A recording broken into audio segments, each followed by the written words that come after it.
রাসূলুল্লাহ সাল্লাল্লাহু আলাইহি সাল্লাম বলেন, ঈমান না এনে তোমরা জান্নাতে প্রবেশ করতে পারবে না, আর তোমরা একে অপরকে ভালোবাসা ছাড়া পূর্ণ ঈমানদার হতে পারবে না। সহিহ মুসলিম। এই হাদিসে ঈমান, জান্নাত এবং পারস্পরিক ভালোবাসার সম্পর্ক দেখানো হয়েছে।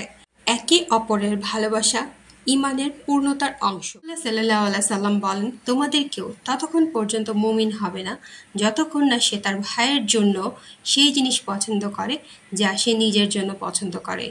সহিহ বুখারী, সহিহ মুসলিম। প্রকৃত ঈমানদার হতে হলে নিজের মতো অন্যের জন্য কল্যাণ কামনা করতে হবে। রাসূলুল্লাহ সাল্লাল্লাহু আলাইহি সাল্লাম বলেন, যে ব্যক্তি আল্লাহ ও পরকালে বিশ্বাস করে সে যেন ভালো কথা বলে অথবা নীরব থাকে। সহিহ বুখারী, সহিহ মুসলিম। ঈমান শুধু অন্তরের বিষয় নয়, মুখের কথাও প্রতিফলিত হয়।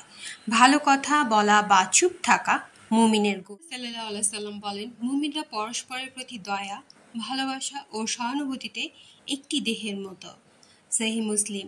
মুসলমানদের ঐক্য ও ভালোবাসা ঈমানের শক্তি বাড়ায়। রাসূলুল্লাহ সাল্লাল্লাহু আলাইহি সাল্লাম বলেন, যে ব্যক্তি প্রতারণা করে সে আমাদের দলভুক্ত নয়। সহিহ মুসলিম। ঈমানদার কখনো প্রতারণা করে না। সততা ঈমানের মৌলিক বৈশিষ্ট্য। সাল্লাল্লাহু আলাইহি সাল্লাম বলেন, যে ব্যক্তি মানুষের প্রতি কৃতজ্ঞতা প্রকাশ করে না সে আল্লাহর প্রতিও কৃতজ্ঞতা প্রকাশ করে না। আবু দাউদ, তিরমিজি। কৃতজ্ঞতা ঈমানের চিহ্ন। মানুষের প্রতি কৃতজ্ঞ হওয়া মানে আল্লাহর প্রতি কৃতজ্ঞতা প্রকাশ। রাসূলুল্লাহ সাল্লাল্লাহু আলাইহি সাল্লাম বলেন, মুমিনে ঈমান সবচেয়ে পূর্ণ তারাই যারা আচার ব্যবহারে সর্বোত্তম। তিরমিজি। সুন্দর চরিত্র ঈমানের পূর্ণতার প্রমাণ। সাল্লাল্লাহু আলাইহি সাল্লাম বলেন, তোমরা সত্যবাদী হও, কারণ সত্য নেকির দিকে নিয়ে যায় আর নেকি জান্নাতে নিয়ে যায়। সহিহ বুখারী, সহিহ মুসলিম।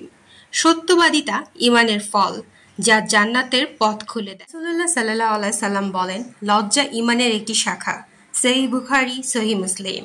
লজ্জাশীলতা মুমিনের পরিচয়, যা তাকে গুনাহ থেকে দূরে রাখে। রাসূলুল্লাহ সাল্লাল্লাহু আলাইহি সাল্লাম বলেন, যে ব্যক্তি আল্লাহ ও পরকালে ঈমান আনে সে যেন তার প্রতিবেশীকে কষ্ট না দেয়। সহিহ বুখারী, সহিহ মুসলিম।